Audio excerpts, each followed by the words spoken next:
Herbert Armstrong commença à étudier profondément la Bible en 1926. 100 ans plus tard, découvrez ce que son habitude d'étudier la Bible tout au long de sa vie peut vous apprendre aujourd'hui, maintenant sur la clé de David, avec Stephen Fleury.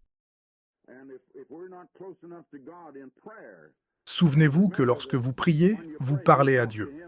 Mais lorsque vous lisez et étudiez la Bible, c'est Dieu qui vous parle. Si vous lisez la Bible et que vous ne la comprenez pas, c'est comme écouter quelqu'un parler dans une langue étrangère ou que vous ne l'entendez pas très bien et que vous ne savez rien de ce qu'il a dit. À quoi cela sert-il? Dieu vous parle-t-il vraiment sans que vous n'appreniez à étudier ce qu'il dit pour le comprendre?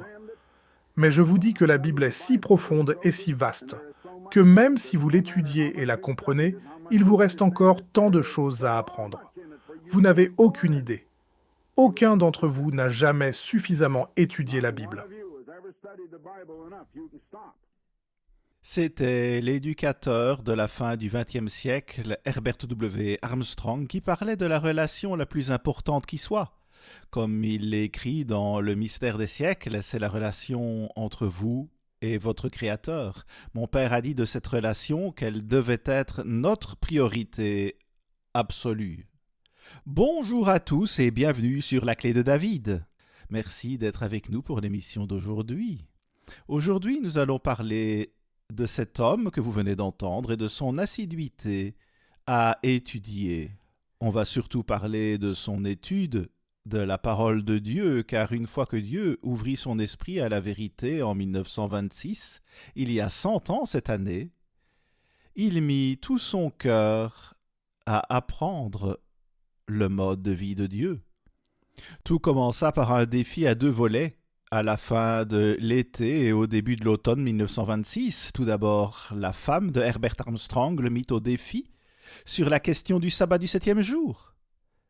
Et au début, M. Armstrong pensait que c'était du fanatisme religieux pour elle de suggérer que la Bible enseignait le sabbat du 7e jour. Il lui dit comment toutes ces églises peuvent-elles se tromper? Et elle répondit, eh bien, jette un coup d'œil à la Bible, et si tu sais prouver qu'elles ont tort, alors d'accord. À peu près au même moment, sa belle-sœur lui lança un autre défi, disant que s'il ne croyait pas à la théorie de l'évolution, il était un ignorant et un inculte. Donc le mariage de M. Armstrong risquait de s'effondrer, et l'on remettait en question son intellect. Que fait-il donc? Eh bien, il se plonge dans une étude quasi continue jour et nuit pendant 6 mois. Il le fait de tout cœur, et à la fin, il prouve que sa femme a raison, et en revanche, que sa belle-sœur a tort. Commençons notre étude dans 1 Thessaloniciens chapitre 5. J'aimerais attirer votre attention sur cet incroyable cours de Bible par correspondance. Il compte 36 leçons. Et si vous vous y inscrivez, on vous les enverra en série de 4 leçons. Et si vous voulez apprendre à étudier la Bible, ces 36 leçons vous conduiront pas à travers la Bible. Vous pensez peut-être que c'est un processus assez facile, mais tant de gens aujourd'hui sont assiégés par les distractions, par le temps passé devant un écran ou quoi que ce soit dans ce monde très bruyant et chaotique. Alors le fait de s'asseoir, se déconnecter, ouvrir sa Bible pour écrire à la main les Écritures est très inhabituel. Beaucoup de gens n'arrivent pas à le faire, ou du moins ils n'ont pas appris à le faire. À bien des égards, nous sommes conditionnés à faire exactement le contraire.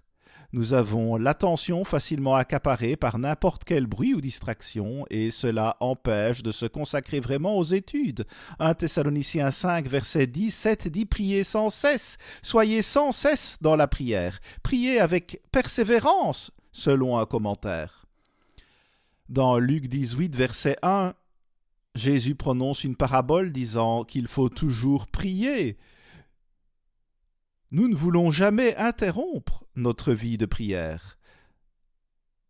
Dans ce même passage, il est également question de l'étude de la Bible, une étude diligente de la Bible. Verset 20, ne méprisez pas les prophéties, c'est-à-dire les enseignements inspirés. Nous avons besoin des enseignements et des enseignants de Dieu Nous avons besoin des prédicateurs pour nous aider à comprendre, mais nous devons également faire beaucoup nous-mêmes. Verset 21, « Mais examinez toutes choses, retenez ce qui est bon. » Il faut tout vérifier et s'accrocher à la vérité. Et une fois que vous avez prouvé la vérité, vous devez la garder. Vous devez vous y accrocher. Vous devez être comme les Béréens, acte 17, 11, et sonder quotidiennement les Écritures. Mais il n'y a pas que la recherche. Après avoir recherché et trouvé, il faut mettre les Écritures en pratique. Vous devez appliquer l'instruction et l'enseignement. Prouver la vérité de Dieu en l'utilisant. Et M. Armstrong a pris très tôt, après sa conversion, à chercher une raison fondée sur la Bible pour tout. Parce que la Bible est le manuel d'instruction de Dieu. La Bible, c'est Jésus-Christ, le maître enseignant, sous forme imprimée. Nous devons donc nous tourner vers le maître. Nous devons chercher une raison biblique. Remarquez à quel point M. Armstrong étudiait la Bible avec diligence.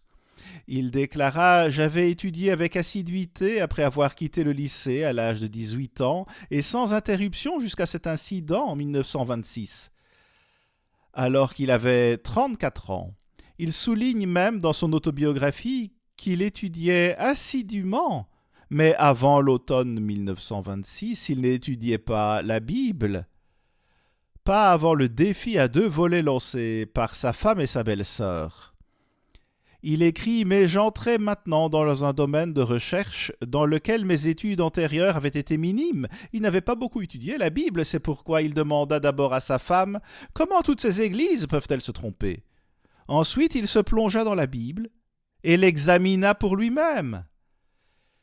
J'ai commencé cette étude intensive en me procurant tout ce que je pouvais trouver en matière de livres, de brochures et d'autres documents pour et contre ce que l'on appelait souvent le sabbat juif. Je voulais non seulement tout ce que je pouvais trouver en faveur du dimanche et contre le sabbat du 7e jour, mais je voulais aussi connaître les arguments et les propos des partisans de cette idée, que j'espérais pouvoir réfuter honnêtement. Il voulait prouver à sa femme qu'elle avait tort, et il s'avéra qu'elle avait raison. Et M. Armstrong était prêt à l'avouer. Il est difficile pour beaucoup de gens de confesser ou d'avouer qu'ils se sont trompés, qu'ils ont été dupés, qu'ils ont été aveuglés. Nous sommes en 1926, pensez à notre monde de 2026. Un monde rempli de fausses nouvelles, de mensonges et de tromperies. Un monde des réseaux sociaux, de défilements sans fin, de gens qui croient simplement tout ce qu'ils voient dans un tweet ou quelque chose comme ça. Comment connaître la vérité ? Eh bien, cela exige une étude assidue. Remarquez 2 Timothée chapitre 2. Dieu opéra bien un miracle. Il faut un miracle pour commencer à comprendre la vérité de Dieu. Lisez plus tard Jean 6, verset 44. Dieu aurait-il pu faire quoi que ce soit avec Herbert Armstrong si, après avoir ouvert son esprit à la vérité, ce dernier l'avait rejeté, mise de côté, s'il avait commencé à traîner les pieds? Il ne l'a pas fait, il y a mis tout son cœur. 2 Timothée 2, verset 14 rappelle ces choses en conjurant devant Dieu qu'on évite les disputes de mots qui ne servent qu'à la ruine de ceux qui écoutent. Dans ce passage, l'apôtre Paul donne des instructions à son évangéliste pour qu'il dise aux membres de l'Église de rester concentrés sur ce qui est important et de ne pas se disputer au sujet des paroles qui ne servent à rien. Même à l'époque de Paul, il y avait des distractions et beaucoup d'artifices et de faux-semblants.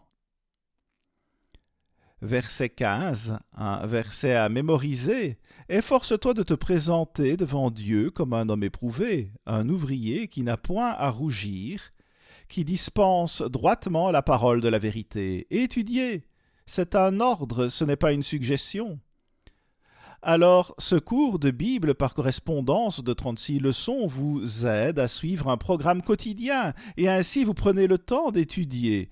Vous obéissez ainsi au commandement. Efforcez-vous, est-il dit, de vous présenter devant Dieu, n'ayant pas à rougir, c'est le but. Vous essayez de plaire à Dieu et non aux hommes, de vous montrer digne. Aux yeux de Dieu, ne vous préoccupez pas de ce que pense l'homme. Telle était l'attitude de M. Armstrong après son étude. Il avait déjà calculé le coût. Il comprenait ce que cela signifierait pour sa carrière, ses collègues, ses associés. Étudier de la bonne manière, c'est un autre aspect de ce verset. Il faut diviser droitement la parole de la vérité. Il faut le faire de la bonne manière. Beaucoup de gens lisent la Bible. Il existe de nombreux spécialistes de la Bible dans le monde d'aujourd'hui, mais pourquoi y a-t-il autant d'opinions différentes sur la Bible? Pourquoi autant d'interprétations différentes? Les gens n'étudient pas de la bonne manière ou avec la bonne attitude. Ils ne sont pas comme de petits enfants, comme le dit Matthieu 11, verset 25. Voici un autre mot qui correspond au thème d'aujourd'hui, un ouvrier qui n'a pas à rougir. Le mot grec pour ouvrier signifie peiner, faire un effort, travailler. La concordance de Strong dit qu'il signifie celui qui travaille dur au sens figuré un enseignant qui travaille vraiment dur. C'est ainsi que la relation de M. Armstrong avec Dieu a commencé. Il est tombé amoureux de Dieu, pour ainsi dire. Pendant son étude de 6 mois, jour et nuit, il se rendait souvent à la bibliothèque de Portland, y restant parfois très tard. Puis il restait éveillé jusqu'à minuit ou à 1h du matin en étudiant. J'oublie à quelle heure la bibliothèque se fermait, mais il ne se lassait pas de la vérité de Dieu et d'examiner toutes choses. Écoutez sa description de ce qui se passait en 1926, clip 2. Or, il se trouve que la question de l'évolution et celle du sabbat que ma femme avait soulevée avaient un point de départ commun, le livre de Genèse dans la Bible.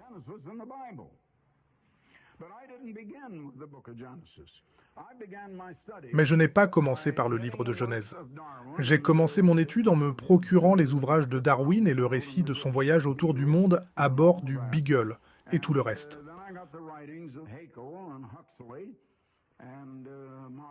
Ensuite, j'ai lu les écrits de Haeckel et de Huxley et d'un moderne, Chamberlain, professeur émérite à l'Université de Chicago, et d'autres.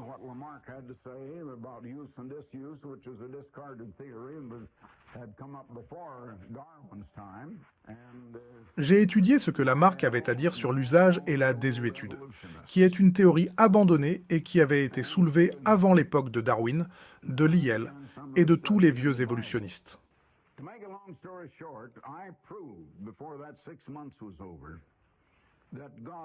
J'ai également commencé à étudier la Bible. Pour faire court, j'ai prouvé, avant la fin de ces 6 mois, que Dieu existe, qu'il est la cause première et le créateur de la matière et de chacun d'entre nous, y compris les êtres spirituels appelés les anges, bref, de tout ce qui existe. J'ai appris l'identité et la nature de Dieu. Et aucune religion au monde ne le croit ou ne le comprend. Et cela me laisse dans l'étonnement, rien qu'en y pensant. Il voulait vraiment tout prouver. Il s'est donc attelé à la tâche et il s'est plongé dans la Bible. Il écrivait même des articles dont il n'aurait jamais pensé qu'ils seraient publiés. Mais il l'a fait pour pouvoir approfondir le sujet, apprendre suffisamment pour pouvoir enseigner. Nous avons eu récemment un programme intitulé « Nous devrions être des enseignants », c'est ce que Paul a écrit dans Hébreux 5.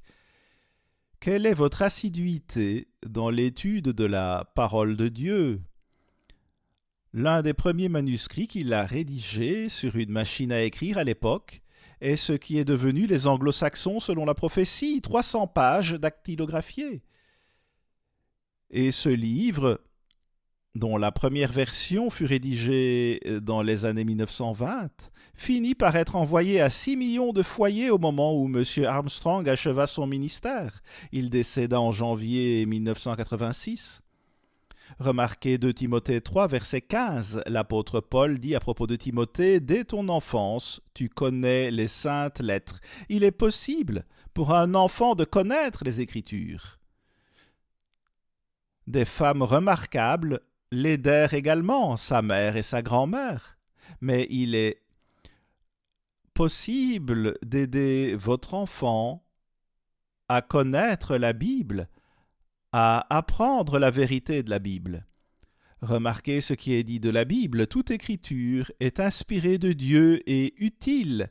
Elle est utile pour enseigner, pour convaincre, pour corriger, pour instruire dans la justice. Nous devons donc accepter d'être corrigés. Dans Éphésiens 6, la parole est décrite comme une épée. Verset 17, afin que l'homme de Dieu soit accompli et propre à toute bonne œuvre.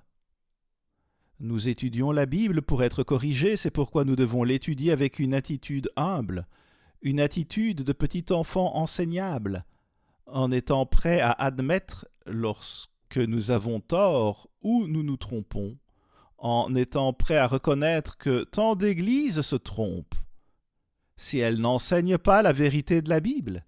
En 1926, M. Armstrong devint humble par son étude. Il fit preuve d'humilité en admettant que sa femme avait raison. Il se pencha sur la Bible et découvrit qu'elle ordonne le sabbat du 7e jour. Dans le clip suivant, il explique comment il avait de fausses connaissances, des idées préconçues. Nous grandissons dans ce monde en prenant pour acquis ce que les masses croient ou enseignent, même lorsqu'il s'agit de religion. Voici le clip 3.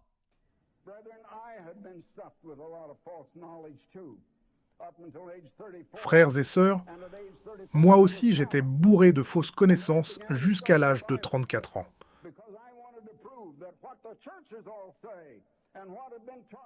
À l'âge de 34 ans, j'ai été mis au défi. J'ai commencé à étudier la Bible parce que je voulais examiner ce que disent toutes les églises. Et ce qui m'avait été enseigné dans l'une des dénominations protestantes, très accréditée, très estimée. J'ai donc commencé à étudier la Bible.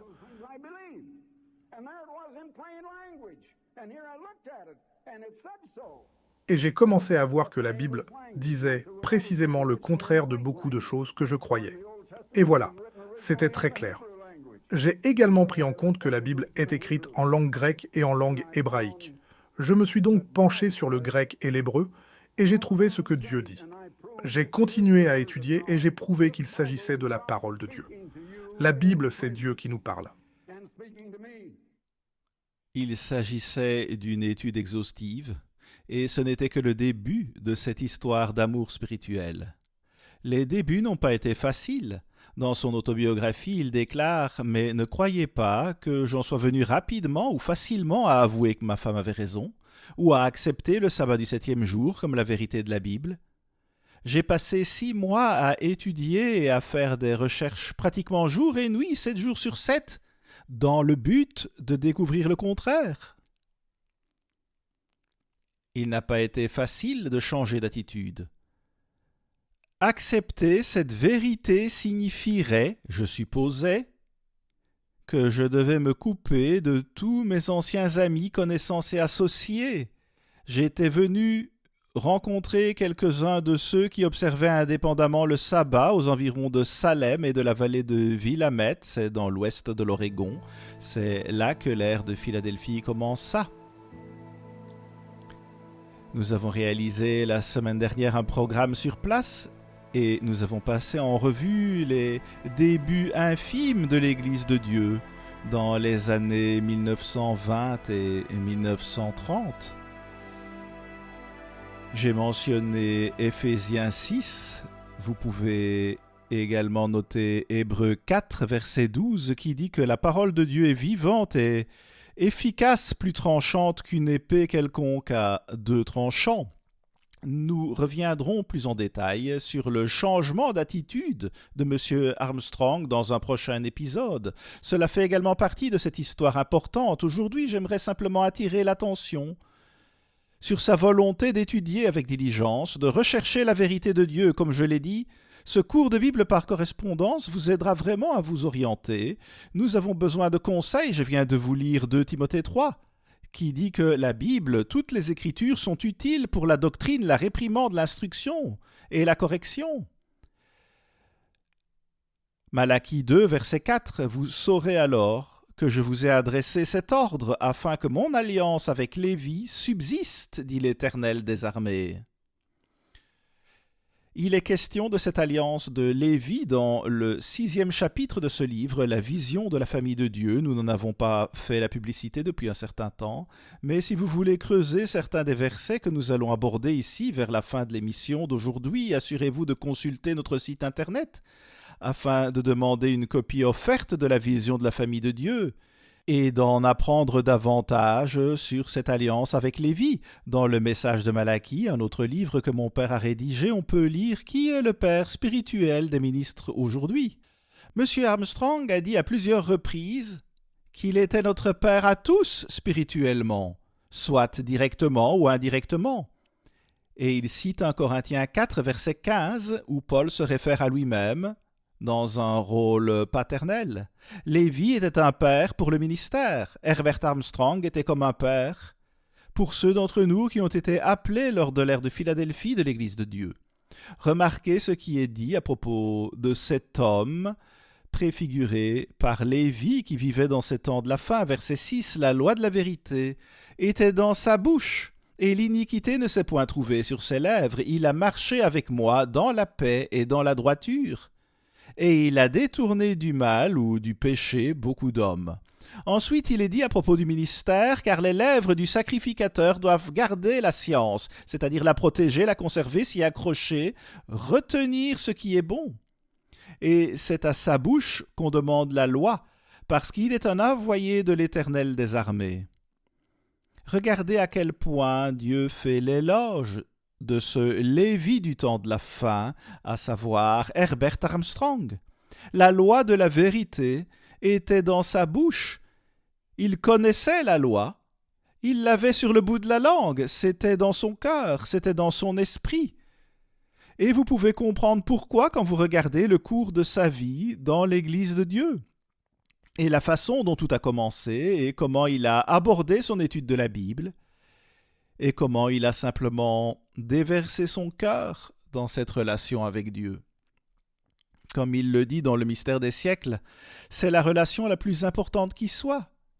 C'est la seule relation qui permet à toutes les autres de fonctionner. Ainsi, lorsque vous voyez des relations se briser dans votre vie physique, examinez les causes et les effets. Considérez votre relation avec Dieu. Voyez ce que vous faites ou ne faites pas. Tout découle de sa relation avec Dieu. Si cette relation ne fonctionne pas, les autres relations ne fonctionneront pas non plus. Écoutez ce que M. Armstrong disait dans une ancienne émission du Monde à venir, clip numéro 4. Frères et sœurs, moi aussi j'étais bourré de fausses connaissances jusqu'à l'âge de 34 ans. À l'âge de 34 ans, j'ai été mis au défi. J'ai commencé à étudier la Bible parce que je voulais examiner ce que disent toutes les églises. Et ce qui m'avait été enseigné dans l'une des dénominations protestantes, très accrédité, très estimé. J'ai donc commencé à étudier la Bible. Et j'ai commencé à voir que la Bible disait précisément le contraire de beaucoup de choses que je croyais. Et voilà, c'était très clair. J'ai également pris en compte que la Bible est écrite en langue grecque et en langue hébraïque. Je me suis donc penché sur le grec et l'hébreu, et j'ai trouvé ce que Dieu dit. J'ai continué à étudier et j'ai prouvé qu'il s'agissait de la parole de Dieu. La Bible, c'est Dieu qui nous parle. Ce sont des mots forts et encourageants.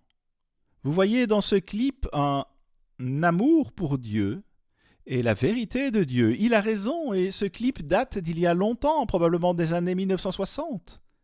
Il a parlé de la morosité de ce monde, c'est d'autant plus vrai aujourd'hui, quand on pense au contenu que les jeunes, en particulier, consomment sur leurs écrans.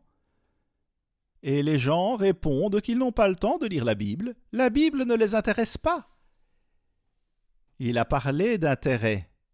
Vous pouvez voir pourquoi Dieu attire tant l'attention sur Herbert Armstrong dans les Écritures. C'est le genre de relation que Dieu désire construire avec chacun d'entre nous, tout comme celle qu'il avait avec Herbert Armstrong. Dans le message de Malachie, Mon père écrit au moment où Malachie annonça son message, Lévi était mort. Il en est de même aujourd'hui. Ce message est principalement destiné à l'Église de Dieu après la mort de M. Armstrong. Dieu essaye d'attirer notre attention. Il essaye de nous aider, de nous assister en nous donnant un exemple. Considérez la façon dont M. Armstrong étudiait. Considérez combien il aimait la vérité. Tous ceux qui connaissaient M. Armstrong savaient qu'il ne tolérerait pas de sacrificateurs qui faisaient de la loi une occasion de chute pour les gens. Maintenant, Dieu désire voir si ses autres ministres ont le même zèle. Craignent-ils Dieu comme le faisait M. Armstrong et Lévi? Le prochain clip est en fait composé de deux que nous avons réunis, clip 5. Si la Bible vous semble sèche et ennuyeuse et que vous détestez la lire, mais que vous le faites par devoir de temps en temps, vous n'êtes pas spirituel. Si votre esprit est spirituel, si vous avez un esprit spirituel et vous êtes une personne spirituelle, vous aimez la parole de Dieu par-dessus tout. Et la chose que vous préférez faire, que vous aimez autant que la prière, c'est de prendre la Bible et de l'étudier vraiment.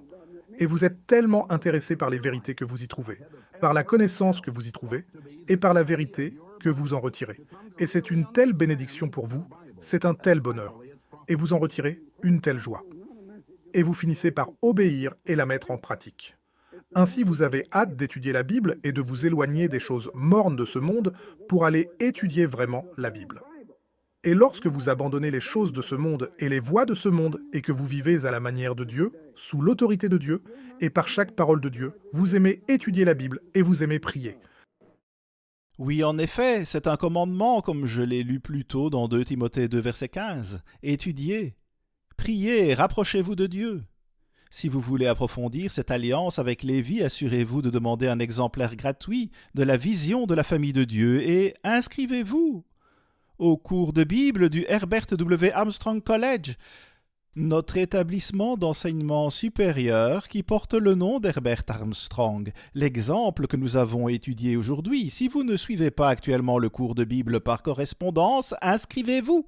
C'est un cours qui vous permet d'apprendre comment étudier la Bible. Comment étudier la parole de Dieu? Nous vous proposons également notre revue mensuelle, La Trompette Philadelphienne, si vous n'y êtes pas déjà abonné. Nous proposons beaucoup d'ouvrages que vous pouvez étudier, tous sans frais et sans engagement de votre part, mais vous devriez vous engager à étudier avec diligence et rechercher vraiment la vérité de Dieu. Nous touchons à la fin de l'émission d'aujourd'hui. Merci de l'avoir suivi et j'espère vous retrouver la semaine prochaine. Toutes nos publications sont disponibles sans frais et sans engagement de votre part. Pour vous inscrire au cours de Bible par correspondance, rendez-vous sur latrompette.fr.